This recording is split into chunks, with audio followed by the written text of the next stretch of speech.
Presented by Adya Arnab Entertainment एक चारी। बोला शंकर भगवान की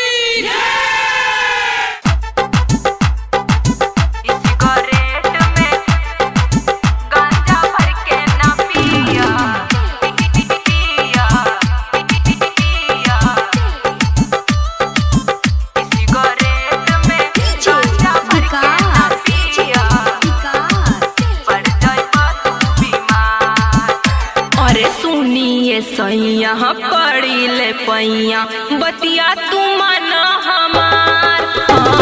सावन में देव घर जाए में सैया खर्चा तो बाटे हजार।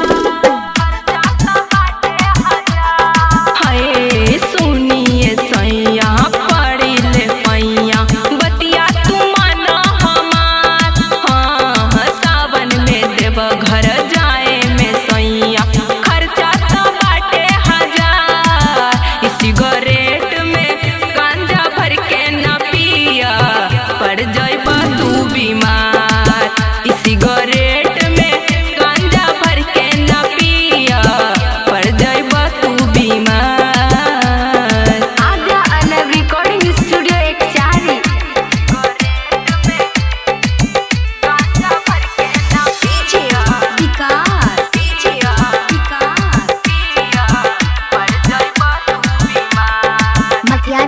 सीतामढ़ी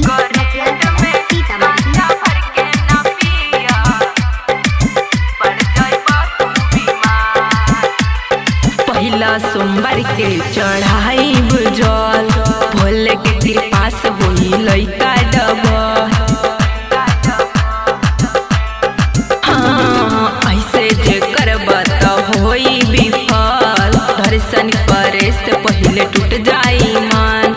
खोजिले बबुआ के प्यार है मानिला बात हमार। सिगरेट में गांजा भर के न पिया पर जाइबा तू बीमार।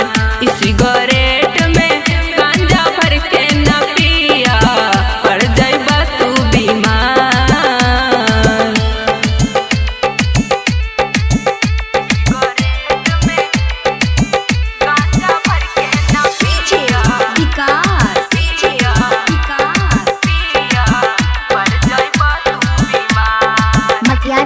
सीतामढ़ी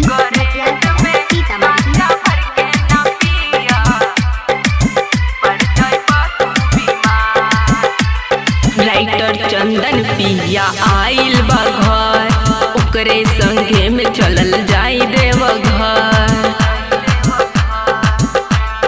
हाँ राइटर चंदन पिया आइल बा घर ओकरे संगे में चलल जाई देव घर।